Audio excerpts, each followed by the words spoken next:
అందరికీ స్వాగతం. మీరు చూస్తున్నది ఒక కథ కాదు, ఒక కాలం కాదు. ఇది ఒక శ్వాస. ఇది ఒక జీవన సత్యం. అదే మన మహాభారతం. ఇది రాజులు, యుద్ధాలు, ద్రోహాలు, ప్రేమల ఇతిహాసం మాత్రమే కాదు. ఇది ఒక జీవనం ఎలా ఉండాలో చెబుతున్న ధర్మ గ్రంథం. అదే మహాభారతం. మనం తరచుగా ధర్మం అంటే సరైనది, అధర్మం అంటే తప్పు అని అనుకుంటాం. కానీ మహాభారతం ఏం చెబుతుంది? ధర్మం అంటే కేవలం నిబంధనలు కాదు, అది ఒక జీవన ధోరణి. అది ఒక లోతైన వ్యక్తిగత మరియు సార్వత్రిక సమతుల్యాన్ని కలిగించే మార్గమని. ఒక క్షత్రియునికి ధర్మం ధైర్యంగా యుద్ధం చేయడం కావచ్చు, కానీ అదే ధర్మం ఒక బ్రాహ్మణునికి జ్ఞానాన్ని పంచడం. ఒక్కొక్కరి ధర్మం ఒక్కొక్క దారిగా ఉంటుంది. బయట ప్రపంచం చెప్పే చట్టం ఒకవైపు, మన హృదయంలో నుంచి వినిపించే స్వరం మరోవైపు. అదే అసలైన ధర్మం. నీకంటూ ఒక స్వరం ఉంటుంది, నీ అంటూ ఒక ఆలోచన ఉంటుంది. ఆ ఆలోచన, నీ హృదయం చెప్పే మాటలే అసలైన ధర్మం. అది కష్టమైనదే అయినా నిజమైన దారి అదే. ఎందుకంటే అది మన అంతర్గత స్వరూపానికి తగిన మార్గం. అందులో వ్యత్యాసాలు ఉండవు. అది చెప్పేదే అసలైన మార్గం. ఇది మీకు అర్థం కావాలంటే మీకు ఒక చిన్న చేప కథ చెప్తాను, వినండి.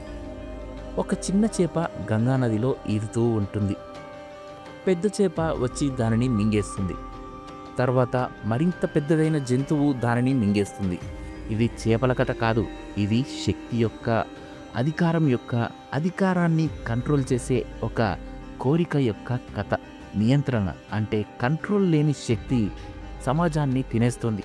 దీన్నే మహాభారతం మత్స్య న్యాయం అంటుంది. పెద్దవాడు చిన్నవాడిని తినేసే న్యాయం. మరి కురుక్షేత్రం అంటే ఏంటి? కురుక్షేత్రంలో మీరు నేర్చుకున్న విషయం ఏంటి? కురుక్షేత్ర యుద్ధం అందరూ తమ తమ ధర్మాన్ని మరిచినప్పుడు జరిగింది.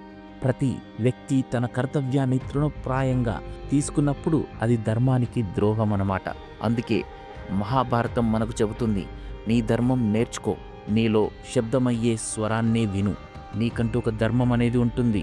ఖచ్చితంగా నీ ధర్మానికి తగ్గట్టుగా నువ్వు నడుచుకో అని మహాభారతంలో నుంచి నేర్చుకోవచ్చు. మీకు ఇది ఇంకా క్లారిటీగా తెలియాలి అంటే భీష్ముడి ధర్మం గురించి తెలియాల్సిందే. భీష్మ ప్రతిజ్ఞ అనే పదం వినే ఉంటారు. భీష్ముడు ప్రతిజ్ఞ చేస్తాడు. అతను ఎప్పటికీ రాజ్యం కూడా కోరడు, ఎలాంటి ఆశ కూడా చెయ్యడు. బ్రహ్మచర్యం పాటిస్తాడు, అంటే పెళ్లి కూడా చేసుకోడు. ఆ త్యాగం ద్వారా అతను తన వ్యక్తిగత జీవితాన్నే కాదు, తన గుండెను, తన ప్రేమను, తన భవిష్యత్తును త్యజిస్తాడు. అతని ధర్మం ప్రతిజ్ఞకు అంకితంగా ఉండడమే.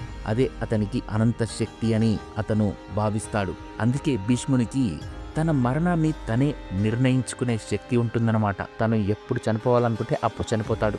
అది భీష్ముడికి ఉన్న పవర్. మరి ధర్మం అంటే ఏంటి? ఇంకా మీకు అర్థమయ్యేలా చెప్తాను. ధర్మం అంటే ప్రశాంత జీవితం కాదు, అది సత్యానికి సేవ చేయడం లాంటిది. కొన్నిసార్లు ఇది కష్టం, చాలా బాధాకరం, ఒంటరితనం కూడా కలిగించవచ్చు. కానీ అది మన ఆత్మ సంతృప్తికి దారితీస్తుంది. అదే ధర్మం.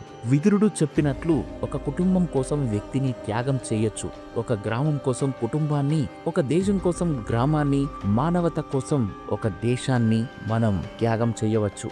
మరి మనం మహాభారతంలో మంత్రాలు, శక్తులు, ఆధ్యాత్మిక శాస్త్రం గురించి తెలుసుకున్నట్లయితే మహాభారతం కేవలం భౌతిక యుద్ధాల కథ కాదు. ఇది ఒక అంతర్గత యాత్ర లాంటిది. అస్త్రాలు, శత్రు సంహార శక్తులు, ఇవన్నీ మంత్రాలతో, ఉద్దేశంతో పనిచేస్తాయన్నమాట. ఇవి శాస్త్రీయంగా అర్థం చేసుకోవడం చాలా కష్టం.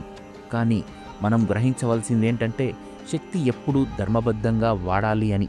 ధర్మం పరిపూర్ణత కాదు, అది క్షణక్షణం మన ఆత్మ మరియు మన జీవిత లక్ష్యంతో సమన్వయపరుచుకునే ఒక ప్రాసెస్ లాంటిదన్నమాట. ప్రతి జీవికి తనదైన ధర్మం ఉంటుంది. అది ఇతరులకు హాని కలిగించకుండా జీవించేందుకు మార్గం లాంటిది. అందుకే మహాభారతం మన హృదయంతో వినాలి అంటుంది. ఈ రోజుల్లో కూడా కొన్ని చేపలు చాలా పెద్దగా ఉన్నాయి, ధర్మం మర్చిపోతున్నాయి కూడా. న్యాయం అధికారం కింద నలుగుతూ ఉంటుంది. ఈ సమయంలో మనం మన స్వరాన్ని వినాలి.